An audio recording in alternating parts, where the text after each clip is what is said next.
Hello and welcome back to a new YouTube cast today. In the bottom left spawning as the blue Protoss player is going to be Zest.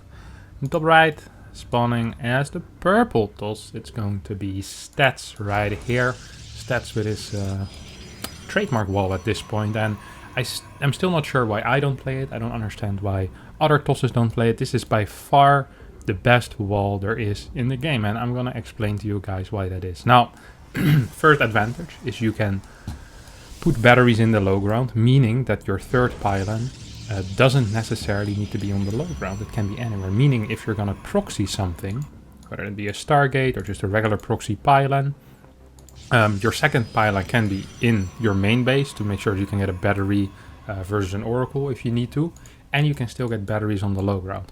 On top of that, if you're playing against someone who opens Immortal push for whatever reason and you get contained, he's not going to be able to get a gateway as easily as the gateway is more towards the back, so he's going to need to get closer, meaning units from the side can shoot to try and defend it. Usually if you have the gateway on the side, it's going to be a pretty easy kill for the proxy Immortal player.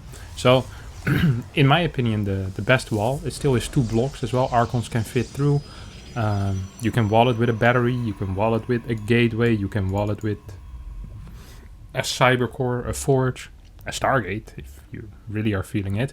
The only disadvantage, of course, is that your pylon is a little bit vulnerable, meaning if the pylon gets depowered and there's no backup pylon, that would suck. We're gonna see Stats over here, scouting with his probe around the map after proxying basically a fake proxy. Ooh, he spotted it, but I don't think Zest saw it. Oh, that was beautiful. You see that little move? How quick he was there. It was like he walked into pylon vision, Zest didn't see it, and now after the tech has gone down, Stats is gonna be like, oh, that was cool, but I see that Stargate, and this Stargate is very far away, meaning it's basically a Stargate at home, except it can't really get scouted as easily, right? So, at this point, Stats completely aware of what is happening on the other side. We're seeing a Chrono boost on this warp gate, and we're seeing 2 stalkers being built, 2 more stalkers being built. No extra probes being added here either. So,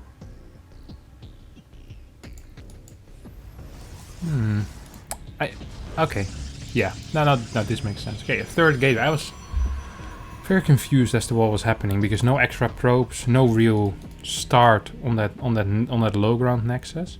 We're gonna see an Oracle pop out there. Stats does need to be careful. There's 2 stalkers here for Zest.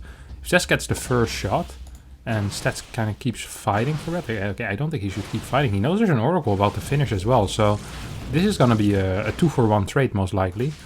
As this Oracle comes in, it's gonna activate its beam and it's gonna shoot it down basically. Now, and this is the type of situation where Stats as well would be super helpful if Zest had it. So he could build a battery on the low ground already, maybe even a second battery, and just like that he would be in my opinion, pretty fantastic spot. I mean, he still has 1 stalker. Probably should build some extra stalkers though. Okay, now instead he's chrono boosting this. Yeah, here we see that battery on the high ground, of course way inferior than the battery on the low ground, which can also be super nuclear battery, later on. We're gonna see 3 stalkers being warped in. We see no warping yet for Zest. Zest is completely misreading this situation. He scouted the lack of a nexus. He should be building as many units as he can, but because there's no battery on the low ground, I think this has to be a cancel. He should have warped in 2 extra stalkers. If he had 2 extra stalkers warped in and a battery on the low ground, it's gonna be 3.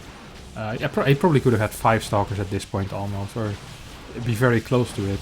And then 5 against 6 with a battery, with the nuclear battery still available as well. I mean, he would have been in a fantastic spot. Third gate, he could have let finish, but yeah, this is kind of painful to watch, honestly. I mean, there's a blink on the way here for Zest. There's a blink on the way, or at least there's a Twilight on the way here for Stats as well. Now the scouting advantage goes to Zest for sentries come in, but won't be able to get any stalkers force fielded down. What do we see here? We see 6 stalkers, 3 sentries. I mean, Stats will need to go back at some point, I guess, but not too quick, I'd say. I mean, he's gonna scout 3 gates and a Twilight. He's gonna decide it's time to run already. He has a way faster Nexus, so he's playing it safe. I would have loved for this Oracle. I've seen this sometimes for Oracles. They put like a stasis over here, so whenever Distos retreats without recall, you can kind of catch up with your Stalkers with Blink. And you probably won't get like 3 sentries and 4 Stalkers, but you might get like 1 or 2 Stalkers or 1 or 2 sentries. Well, sentries will always be at the back, so most likely just going to be Stalkers.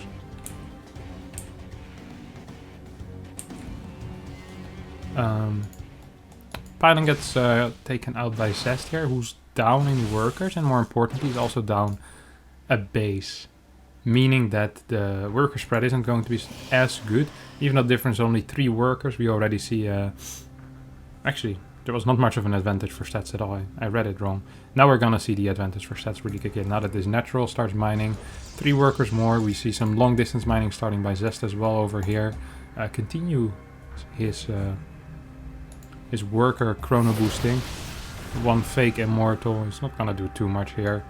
Real immortal shows up as well. Is there anything else? Ooh, double Nexus by Zest. Huh. That's kind of interesting. I kind of like that, honestly. I think that is a good move. Because he does have map control for now. The Forge I'm not entirely sure about. Because there's no Forge on Stats' side. Meaning that Stats... so if Stats scouts that there's going to be a third base, he's going to be like, okay, I kind of want to attack. Then he sees a Forge and it's like, wait, I don't have a Forge either. Like, this guy's playing super greedy. It's not just regular greed, you know? So, I would not be surprised if Stats decides to push out, and I'm having a hard time imagining Zest holding this, no? He's only on 2 gas. Continues worker production. We see some good chrono boost being issued on those Nexi. Here comes Stats with the scout. Sees the Forge, sees the 3rd Nexus. Alright, time to go. Right? I mean... hey, there's not much else he can do. Yeah. Prism already halfway done. He only has 3 gateways though. That's very, very little for the worker count that he has. 2 Stalkers stay at home to deal with the Oracle. Now, of course, Oracle has been building stasis wards like his little life depends on it. On the other side of the map, Zest has vision of this tower. Double gates over here. We'll be able to lock off this area. Wouldn't mind seeing a battery here and another pylon. In case these gates do get taken down or the rocks get taken out. Just to be sure, you know. Supplies are even. +1 is close to being done. But if you take a look at the unit tab, that tells a different story than the supplies tell us currently, right? We see 2 Immortals, 2 more Stalkers, and 3 Sentries against just... really 12 Stalkers and 3 Sentries. He actually doesn't get the force fields on the ramp either. That's a big mistake. Observer being very useful at sniping out that stasis ward. We're seeing some good blink back micro. First Immortal might fall.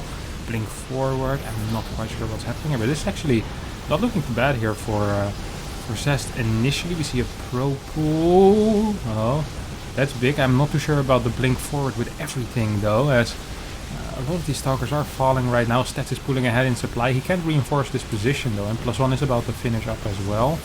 We have 14 Stalkers against 7. Zest also only on 31 workers at this moment. Perhaps a blink forward into the stasis could help Zest out a little bit. He's baiting it, right? He wants to come in. Good micro by Zest, by the way. I guess +1 is finished as well, so actually pulling ahead in Stalkers at this point, but 33 against 47. 3rd base is done for Stats as well. +1 is on the way, and Zest has a lot of cash. I can give him that, but it's not producing probes right now. That's an issue. He's very afraid of still dying, so he keeps building more and more Stalkers. Now finally probes start up. Cannon goes down, another battery should be cancelled, but won't be. I'm afraid. We see a Robo coming in. Robo Bay already starting for Stats though. More gateways on the way over there as well. What do we have? When it comes to gateway count, we have 6 gateways for Zest against currently 3 for Stats. But he's adding 3 more, so it's going to be 6 against 6. Stats about up about 15 workers, 14 workers. It's going to continue building more Stalkers. And Eternal Empire is one of those maps where both players can be extremely cautious and very defensive, because it's very difficult to attack if you think of the map, right? You have this area to attack, and I guess kind of this area, but 3 bases are pretty easy to defend. You saw it with Zest, who was capable of defending a 3rd base, even though it would seem it would have been a bit harder, but he did a good job there. Of course, with some pretty significant losses. I'm not going to pretend like that didn't happen. We're seeing observer speed coming out of stats here. 6 gas. No, just 4 gas. He doesn't have these gases yet. What is Zest going to do to come back into this game? It looks like charge for now. On the other hand, we see disrupts come out. In this case, I actually wouldn't mind seeing Colossi. Doing like a 3 Colossi push while taking a 4th base. You can always transition into Disruptor after, but it's going to be so powerful if you have such a big lead in basically everything. Perhaps barring out the upgrades, which are pretty even, but everything else is stats is in a pretty significant lead, I would say at least. His tech is very, very good. He has good gateway count, so does Zest, but 4th base is faster. He has good scouting info as well. He sees absolutely everything. Gate 7 and 8 are coming down. We see 2 disruptors. How is it just 2? Yeah, just 2 for now. I wonder how this got. I wonder how Zest is going to do to try and come back. Like he needs to do something else. Yeah, there we go. Roadway and disruptors. I feel like it's a little too late though. I'm not too big a fan of that fast charge when you're in such a crap position. Stats is going to check if there's a 4th base. He sees no, there's not. Now he needs to make a decision. Do I want to push into this or do I chill at home? And I think at this point, I wouldn't even mind him trying to push in a little bit. I mean, he has 3 disruptors against none. He has the immortal, not an immortal, it's actually equal. Stalker count is equal as well. But I mean, with 3 disruptors, you're definitely going to be able to force something here. This is dangerous. This could get picked off now. No. Always got to be careful there, especially if the stalker counts are so equal and there is immortals in play. So if Zest actually blinks on top of this and gets everything, there's no way, right? If he does though, that would have been really big because he actually has an extra immortal and he has more stalkers currently as well. So that actually could have been a very big deal. Oh my god. That is a big deal. Because now the immortal count isn't in his favor anymore. Lost a couple of stalkers as well. Stats is pulling ahead in everything. Absolutely everything. Even further. 4th base is done now. +2 is about to finish for both players. Stats is slightly faster there as well. There's a Dark Shrine on the way for Stats. There's a 2nd Forge on the way for Stats. It's no joking here for Stats as we see 7 disruptors against 2, 27 stalkers against 27 and 1 against 1 immortal. At this moment Zest is behind in absolutely everything. 4th base timing, economy, upgrades, army, composition and army supply. Like this is absolutely terrible, interesting move here. By Stats we'll be able to blink forward. I mean he gets what he wanted, right? Oh, is it going to be blink forward? Yes, it's going to be a blink forward. This is going to cost him so much. Actually, only a couple of stalkers died there. This is a good fight for Zest. All of a sudden, 3 disruptors against 3 disruptors. Sure, the 4th base is very late, but this immortal does die. Still 1 immortal here for Zest. We have 23 stalkers against 30. Where are those extra stalkers here for Stats over here? Okay. Now Stats should not get too confident, he's still behind, but that was a good fight. And that's the start of a comeback if you ask me. Or potentially the start of a comeback. Dark Shrine is about to finish up. Is there cannons? There is cannons, more cannons are going down as well. I mean this base is well defended with the amount of shield batteries is over here. +1 armor on the way as well here for Stats. Ooh, I think they might be engaging in a bit of a base trade scenario here, honestly. Oh, Zest, you gotta be careful, my friend. You gotta be...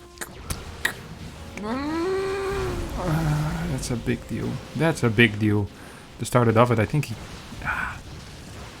gets a cancel on the 5th, but... in response... oh? It's not gonna be enough. Still has blink as well. Gets all the disruptors and... the other side, there's 4 disruptors still available. Now, I'm not saying this is gonna be enough to stop it, but it will delay everything a bit. I think at this point Stats can just kind of teleport back, send in the Zealots, no? Okay, DTs have arrived, there's no observer here. I think this might just be it, honestly. As the Zest tries his hardest to kite back, types out GG, and Stats wins this game. Now if you did enjoy this, don't forget to subscribe to my YouTube channel as it helps a lot. Leave a thumbs up down below, and I'll hopefully see you all next time for a new video. Bye bye.